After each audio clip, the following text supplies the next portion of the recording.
What up, y'all? Appreciate you showing up, hanging out, listening to my dumb ass. Like and subscribe. So, I just saw this 2 seconds ago on Twitter. I don't know if it's true or not, but I think it might be true. It said the date was on it was April 17th, which was a couple days ago. Anyway, it says the CMA passes the acquisition, allows the acquisition deal, the Activision acquisition, the ABK deal to go through without concessions. Without concessions. Which was the main thing that we were all talking about. Like, they're gonna be concessions, they're gonna have to do this and that, behavioral or structural, all this stuff, all this talky talk. When it comes down to it, if this is true, they're falling in line, just like everybody else, just like Brazil, just like Japan, just like everybody else. So the outlier in this whole thing is America, the FTC. And right now what's going on with the FTC, if y'all don't know, is that Congress or these lawmakers are questioning Lina Khan as to her practices, as to like, what are you doing? What's going on here? I know I kind of touched on this before, but it's still fascinating to me because it's like you're looking at a bunch of,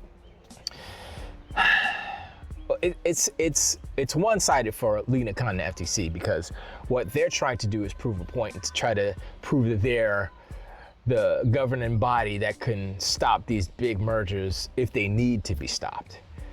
But the only reason why this is happening is because they failed when they needed to be stopped. Or I wouldn't even say that, because like when Facebook got WhatsApp and Instagram, I mean, that right there is like kind of like they're buying up all the things. What are y'all doing? And why they didn't stop them, who knows? And I think that kind of put a sour taste in their mouth, and so now they're all like, oh, we gotta make sure that we do our due diligence, basically extra to make it look like they're actually doing work or something. But I mean, I don't know if Facebook buying WhatsApp and Facebook buying Instagram really did anything. It did lessen competition, but it's not like they bought them and shut them down. Instagram is still super popular and big. WhatsApp is still used throughout the world. So they incorporated it within their network, basically. So yes, it made Facebook bigger, or Meta, whatever, bigger, but oh my gosh, somebody just turned down the wrong way.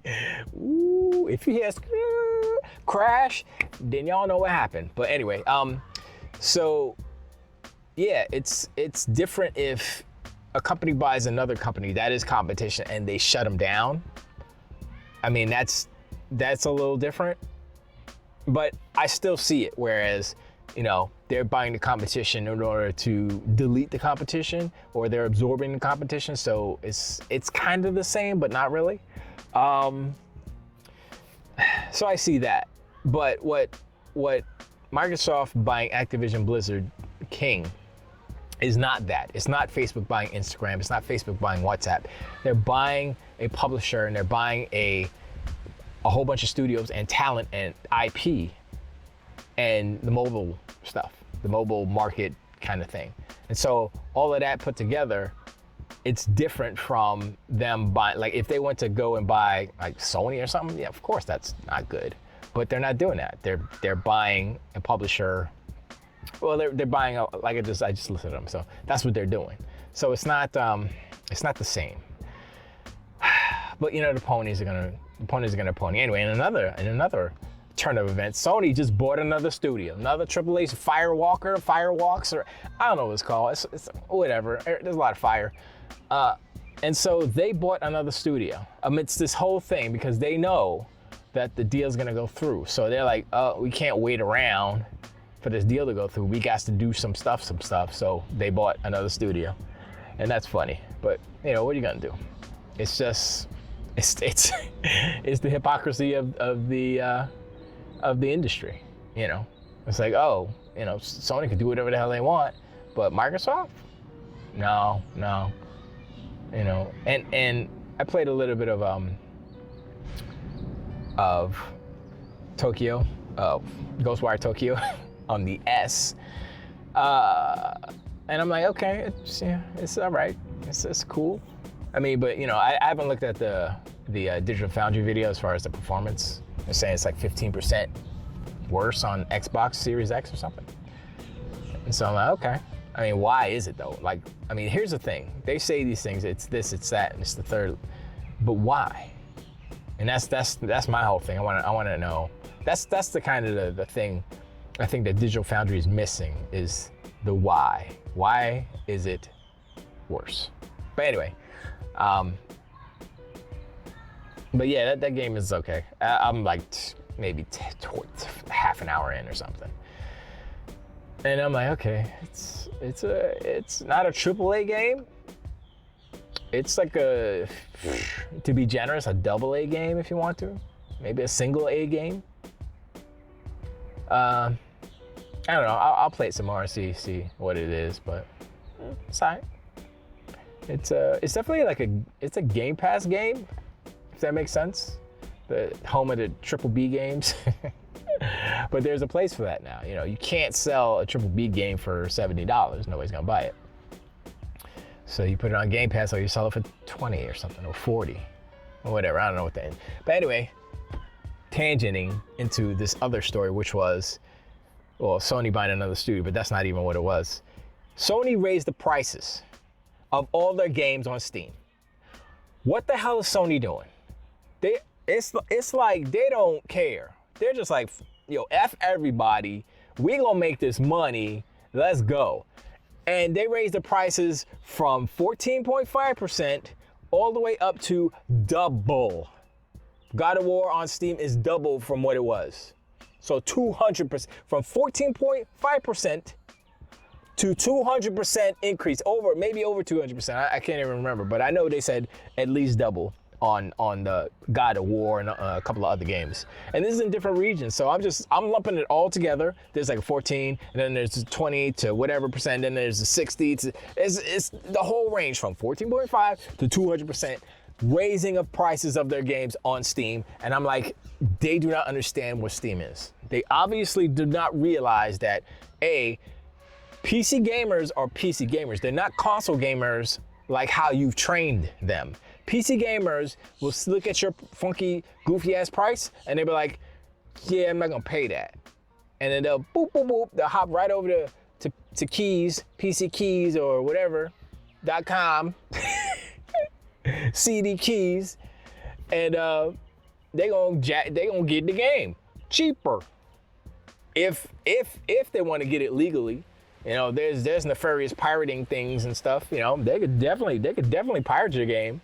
So, what you're doing, Sony, is you're creating an environment where the pirates will come out and they will be like, oh, I guess they don't want me to buy the game because it's so expensive. So I guess I'm not gonna buy the game, but I'm gonna play it. So, I understand what Sony's doing. I just don't like it. That's the thing. And I can sit here, I don't understand why Sony. No, I know why they're doing it. They're doing it because they want to make all the money, and that's it. And they don't care. And you know, Steam is a specific environment. A, it's PC. B, it is a different mindset for PC gamers. They never want to pay $70 for a game. Never. I don't know who's buying those games at $70 on PC, but I would imagine that if they actually looked at the numbers and they saw how many people actually bought the game at $70, it's not that many. And while they are making money or whatever, more than they would if they didn't have it on PC, it's still not going to compare to, I think, console sales. Only because the way that they have their business structured, you can't buy it anywhere else, you know? And that's the thing, it's like, oh, I'm gonna have it on PC and it's gonna play better and it's gonna be cheaper. That's usually how it was, because you spend so much on your rig that the game should be a lower barrier to entry. Historically, that's how PC games have been, except for when Sony comes and PlayStation comes in and tries to overcharge. That's what's happening now. And they're gonna find out that they're not gonna be that successful because, like I said, PC gamers will find a way. Gaming will find a way, and that's not the way. But anyway, let me know what y'all think. Do you agree with Sony raising their prices on Steam?